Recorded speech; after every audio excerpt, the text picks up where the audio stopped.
दोस्तों मैं हूं हाशिम खान और बहुत बहुत स्वागत करता हूं अपने यूट्यूब चैनल एच के यूट्यूब चैनल में। दोस्तों आज हम बात करने वाले हैं सीएमएस एंड ईडी के लिए जो गाइडलाइंस बनी हैं उसके अकॉर्डिंग हमें कैसा क्लिनिक ओपन करना है और किस तरीके से हमें आगे काम करना है।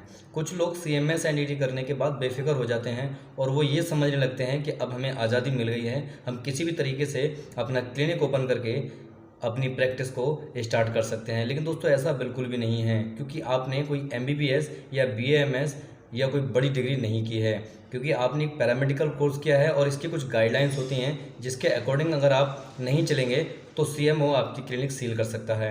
और ये गाइडलाइंस क्या हैं ये मैं इस वीडियो में आपको बताने वाला हूँ।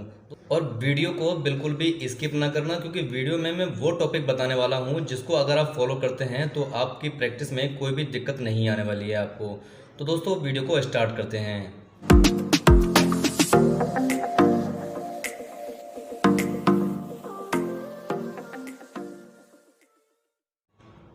तो सबसे पहले तो मैं आपको बताना चाहूँगा कि जब हम सीएमएस एंड ईडी करने के बाद क्लिनिक को ओपन करना चाहते हैं तो आपको सबसे पहला काम क्या करना है। सबसे पहले तो आपको सीएमओ ऑफिस में रजिस्ट्रेशन कराना है। सीएमओ ऑफिस में रजिस्ट्रेशन कराने के लिए डॉक्यूमेंट्स क्या क्या लगेंगे ये वीडियो मैंने पहले ही अपलोड की है, आप जाकर देख सकते हैं। ऊपर आई बटन पर क्लिक करेंगे तो वीडियो आपको मिल जाएगी। उसके बाद हम बात करते हैं, जब आपका रजिस्ट्रेशन आ जाएगा आपको क्लिनिक का लोकेशन देखनी है। उसके बाद आपको देखना है कि क्लिनिक का नाम आपको कैसा रखें। क्लिनिक का नाम आप नर्सिंग होम ना रखें, हॉस्पिटल के नाम पे ना रखें, केवल आपको या तो प्राथमिक उपचार केंद्र के नाम से खोलना है या फर्स्ट एड क्लिनिक के नाम से खोलना है, क्योंकि ये दो नाम ऐसे हैं जो हमारे डिप्लोमे के अकॉर्डिंग बिल्कुल सही हैं। और आपका जो डिप्लोमा है पैरामेडिकल साइंस में community medical service and essential drugs, जो कि प्राथमिक उपचार केंद्र के लिए ही मिलता है, तो इसलिए आप अपने क्लिनिक का नाम या तो प्राथमिक उपचार केंद्र रखें या फिर फर्स्ट एड क्लिनिक रखें। इसके बाद हम बात करते हैं कि आपने जो पैरामेडिकल कोर्स किया है ये एक प्राथमिक उपचार के लिए एक कोर्स है। ऐसा नहीं है कि आप एमबीबीएस की तरह प्रैक्टिस करना स्टार्ट कर देंगे आपको आज़ादी मिल गई, नहीं। आपने पैरामेडिकल कोर्स किया है, इसमें आप अपने नाम के आगे डॉक्टर नहीं लगा सकते। तो आप जब अपने क्लिनिक को ओपन करें और उस पर जो फ्लेक्सी या बोर्ड बनाएं तो उस पर नाम के आगे डॉक्टर नहीं लगाना है, क्योंकि आपको जो पैरामेडिकल कोर्स मिला है सीएमएस एंड ईडी, इसमें आप नाम के आगे डॉक्टर नहीं लगा सकते हैं। आप प्राथमिक उपचार केंद्र खोल सकते हैं लेकिन गाइडलाइंस के अकॉर्डिंग ही। आप डॉक्टर नहीं हैं लेकिन आप प्राथमिक चिकित्सक हैं, आप अपने नाम के आगे डॉक्टर नहीं लगा सकते। तो बैनर बनाते वक्त आपको एक बात का और ध्यान रखना है, कुछ लोग जो डिप्लोमा होता है या डिप्लोमा ना भी होता है उनके पास, तो भी अपनी क्लिनिक पर सारी बीमारियों के नाम लिखवा देते हैं कि हमारे यहाँ अस्थमा का इलाज होता है, हमारे यहाँ सेक्स रोग का इलाज होता है, हमारे यहाँ तभी तमाम तरह की बीमारियों का इलाज होता है। तो आपको ये गलती नहीं करनी है, आपको बस छोटा सा बैनर बनाना है जिस पे आपको लिखवाना है प्राथमिक उपचार केंद्र, ठीक। उसके नीचे आप अपना नाम लिखवा सकते हैं, ठीक है।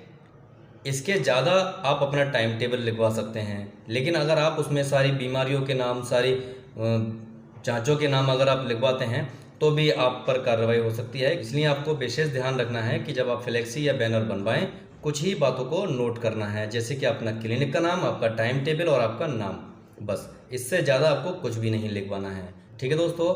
इसके बाद बात करते हैं कि बेड डालना सही है या नहीं। दोस्तों जब भी आपका क्लिनिक खुल जाए तो आपको बेड बिल्कुल नहीं डालना है, क्योंकि आप केवल प्राथमिक उपचार केंद्र ही खोल रहे हैं, कोई हॉस्पिटल नहीं खोल रहे हैं, इसलिए आपको बेड बिल्कुल भी नहीं डालना है।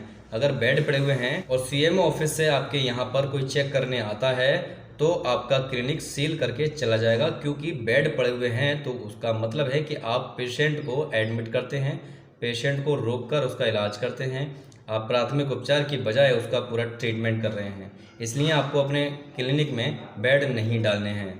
इसके बाद बात करते हैं कि आपका क्लिनिक तैयार हो चुका है, अब मेडिसिन की बात आती है। तो जो मेडिसिन की लिस्ट आपको कम्युनिटी मेडिकल सर्विस की गाइडलाइंस के अकॉर्डिंग मिली है उसी मेडिसिन को आप अपनी क्लिनिक डिस्पेंसरी में रख सकते हैं। लेकिन एक बात का ध्यान रखना है, आपको कोई भी इंजेक्शन अपनी डिस्पेंसरी में नहीं रखना है, क्योंकि इंजेक्शन रखना आपकी गाइडलाइंस में नहीं है। अगर आपकी क्लिनिक में कोई भी इंजेक्शन मिलता है तो आपकी क्लिनिक सील हो सकती है, इससे आपको बचना है। तो दोस्तों आगे बात करते हैं कि हमें ड्रिप लगाना है या नहीं। तो वो पेशेंट तो दोस्तों हर तरह का आएगा आपके पास। कुछ पेशेंट ऐसे भी आएंगे जिनको ड्रिप लगाने की ज़रूरत आपको पड़ेगी, लेकिन दोस्तों आपको जो गाइडलाइंस मिली हैं उसमें आपको ड्रिप लगाने की परमिशन नहीं मिली है। इसलिए आपको ध्यान रखना है, आपके क्लिनिक में अगर किसी पेशेंट को ड्रिप लग रही है और अचानक सीएमओ ऑफिस से कोई चेकिंग के लिए आपके क्लिनिक में आता है, तो आपकी क्लिनिक सेल होने से कोई नहीं रोक पाएगा, क्योंकि आप जो काम कर रहे हैं वो आपकी गाइडलाइन में है ही नहीं। आप डॉक्टर वाला काम कर रहे हो, लेकिन आपको डॉक्टर के नाम के आगे डॉक्टर लगाने की परमिशन भी नहीं है, तो आप किसी का ट्रीटमेंट नहीं कर सकते। आप केवल प्राथमिक उपचार दे सकते हैं, उसके बाद आप आगे रेफ़र कर सकते हैं। आपको किसी भी पेशेंट को एडमिट करने की परमिशन नहीं है, आपको ड्रिप लगाने की परमिशन नहीं है, इसलिए आप ड्रिप नहीं लगा सकते।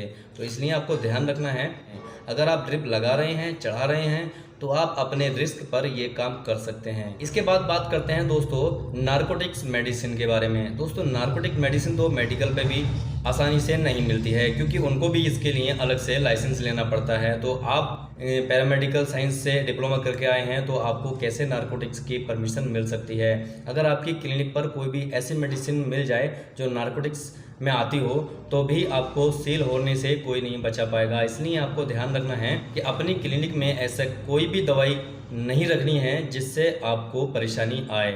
तो दोस्तों इस वीडियो में मैंने आपको वो टॉपिक बताए हैं जिनको फॉलो करने के बाद आपको काफ़ी हद तक आसानी हो सकती है, और 100% मैं आपको कह सकता हूं कि अगर ये गाइडलाइंस आप फॉलो करते हैं तो आपको कोई भी परेशानी नहीं आने वाली है। आप बेझिझक होकर अपनी प्रैक्टिस करिए। आप गाइडलाइंस के अकॉर्डिंग नहीं जाएंगे तो आप पर कानूनी कार्रवाई हो सकती है। इसके लिए आप खुद जिम्मेदार होंगे, क्योंकि ये सब कुछ आपको आपका इंस्टीट्यूट भी बताता है कि आपको किस तरीके से प्रैक्टिस करनी है, किस तरीके से आपको पेशेंट देखने हैं। आप उसके दायरे से बाहर जाते हैं तो उसके ज़िम्मेदार आप खुद होंगे। दोस्तों वीडियो कैसी लगी कमेंट करके हमें ज़रूर बताएं, लेकिन चैनल पर पहली बार आए हैं और चैनल को सब्सक्राइब नहीं किया है तो चैनल को सब्सक्राइब कर लें, बेल आइकन को प्रेस कर लें, इससे हमारी कोई भी अपडेट आपसे मिस नहीं हो पाएगी। चलिए दोस्तों मिलते हैं नेक्स्ट